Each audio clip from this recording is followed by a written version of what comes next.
Hi there and welcome to Mr. Fisher's Math Essentials podcasts. This podcast is on slope and rate of change.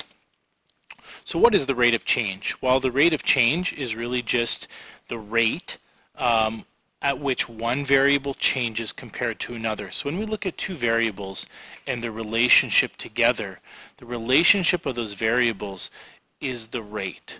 And so we have, if we look at variables, we can identify variables as dependent variables. And a dependent variable is a variable whose values rely on the values of other variables. The dependent variable is dependent on or relies on what the independent variable is. In other words, an easy way to remember it, it's what we are measuring in a particular relationship. Now, the independent variable is a value that can be freely chosen. So in other words, it's what we're changing in a relationship between variables. And we can identify two different types of slopes other than what we've looked at before. A zero slope on a graph would be a horizontal line, so that would have a slope of 0. And an undefined slope would be vertical. So keep those in mind and let's do an example. So in this example, we're looking at two different delivery truck drivers. One gets paid $20 an hour and one gets paid $16 an hour plus an additional $20 gas allowance at the beginning of each day.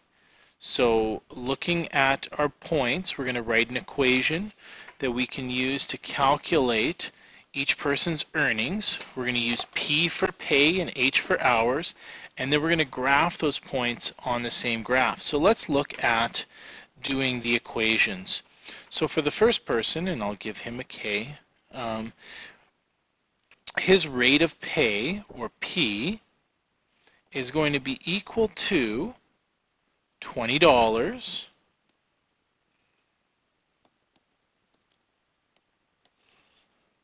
times the number of hours that he works. The other person, which will give U, his rate of pay is going to be equal to $16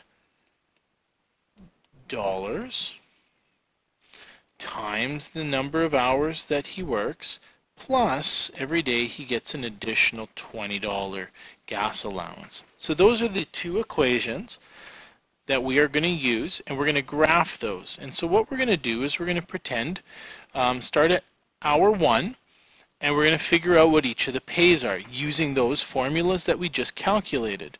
So we'll put them at the top here. So P equals 20 times H, and P equals 16 times H plus 20 a day. When we do that, we end up with points like this, and when we graph them, we end up with a graph that looks like this.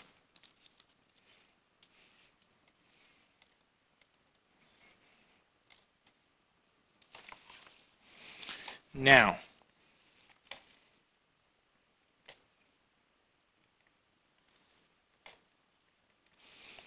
let's calculate who makes more money after 3 hours of work.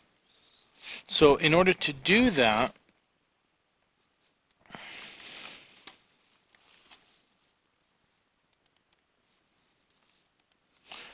to calculate who makes the most money after 3 hours of work, let's calculate using our equations how much they would make. So first guy, his formula, remember, is this P equals 20 times H, and in this case we're going to make the H equal 3, so 20 times 3. So this one makes $60. In the next one, P is going to be equal to 16 times H plus 20. And so P is equal to 16 times 3 plus 20. So 16 times 3 is 48. Add 20 equals 68. So the difference between those two numbers, 68 minus 60, is $8 difference. So there's an $8 difference after 3 hours of work. Okay? So let's look at C. When will they make the same amount of money? Well, if we look at that, they're going to make the same amount of money when the 2 points intersect. Okay, and if I look at the graph, we're looking at hour 5.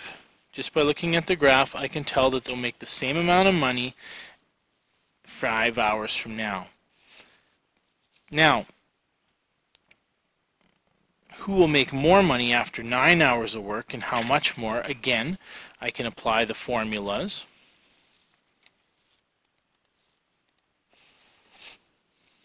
Okay, so to apply the formulas again, P equals 20 H 20 times 9. So the first person makes $180. Second person,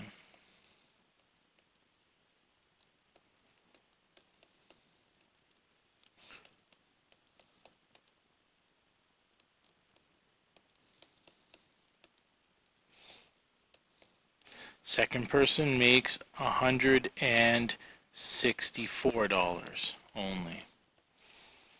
Okay, and so I can determine that one person makes $16 more than the other. Now finally, we're going to calculate the slope that represents the rate for their hours worked. Okay, so to do that, to calculate slope, remember that my slope formula is rise over run. Okay, or another way to look at it is the y values over the x values. So let's look at our points. I'm going to pick an easy point to do the math easily. And so I'll pick this point here. So to calculate the slope for this particular guy here, I'm going to take his y value, which is 120, and I'm going to divide it by 6, which is his x value, the hours worked, and the slope in that case is going to be equal to 20. The other person, when I calculate their slope,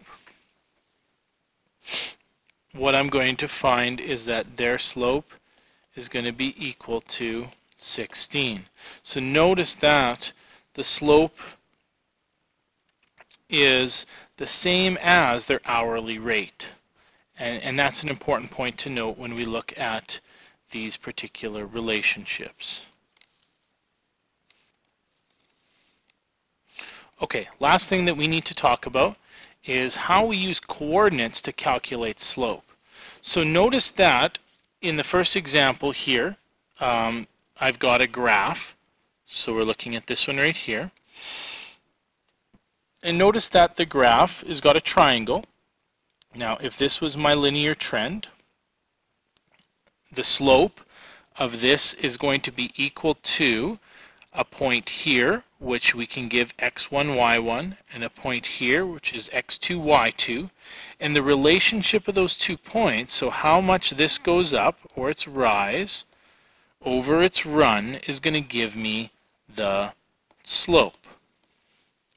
So if I had 2 data sets, or if I had 2 points, or coordinates, how would I go about calculating the slope?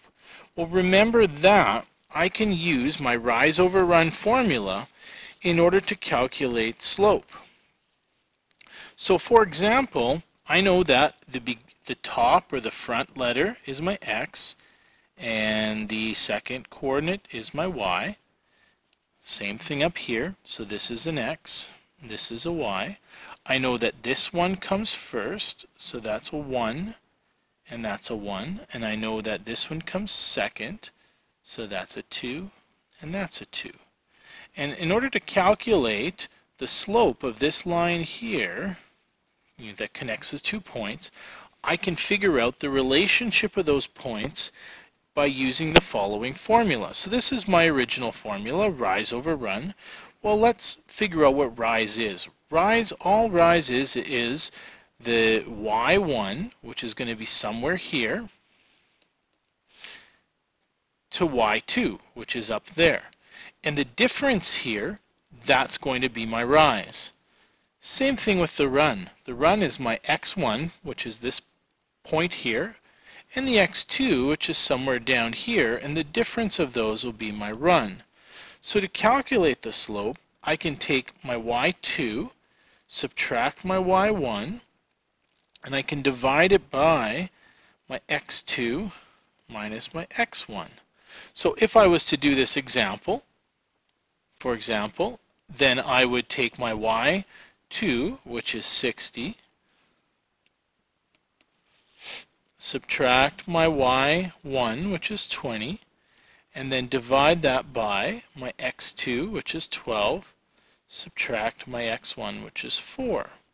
Now 60 minus 20, that is equal to 40, and 12 minus 4, that is equal to 8. So in this case, my slope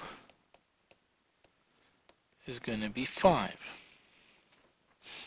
And that concludes the podcast on slope and rate of change, and I hope that was helpful.